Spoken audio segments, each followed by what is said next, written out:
Human beings simply aren't built to function at the cruising altitude of a 747. Our bodies will be literally dying.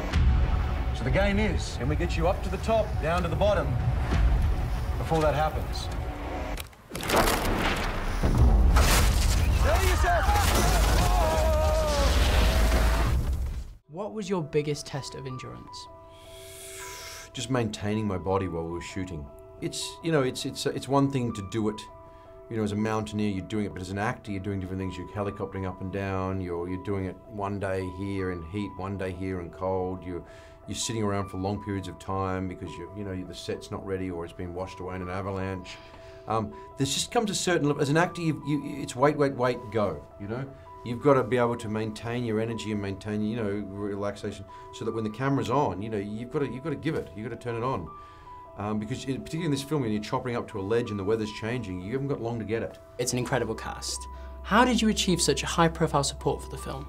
Well, I think the material, the idea of this story, which most people kind of remember since '96, and being able to go authentic and play something real, even though you don't have a big role in it, was very tempting to people. And I think, the Everest itself has a lot of draw, And I guess, the approach as well, we used the real tapes, which were recorded on the day, which no one has had access to before, and we use them to work with. And this gets really exciting for an actor, actually to touch something, get, reality in such a crazy situation. Congratulations! Welcome! Hey, Lapsy! You did it! Those who climb Everest see it as a personal challenge. What victories did you experience making the film? That I'm proud of it.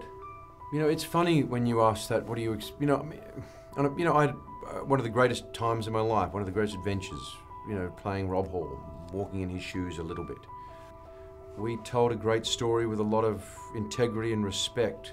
Was it hard to create the extreme weather conditions? Some of them weren't that hard to create because we did go to within a day's walk of Everest, and then we went to the mountains of northern Italy in January of 2014, and we landed right in the middle of an unending cycle of snow that gave us the most snow in this region in the past 100 years. So we went out in knee-deep snow one day. We thought, that's great, we'll go out the next day, thigh-deep snow, then 2 days of no snow.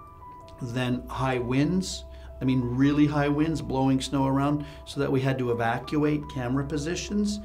And then at times having 1/2 of the area closed to avalanche danger. Now, that only got us so far. And then, of course, we needed some wind machines and we needed to create that storm. And everyone knows how that's done.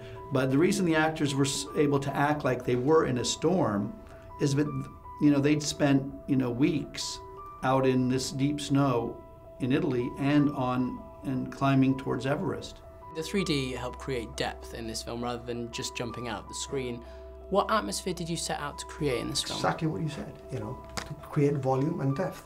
Because when I was standing in base camp, when I was scouting the movie, I was immersed by I'm almost floored by the size of the mountains, the volume of the mountains, the power of the mountains. And I was like, how can I get that on screen?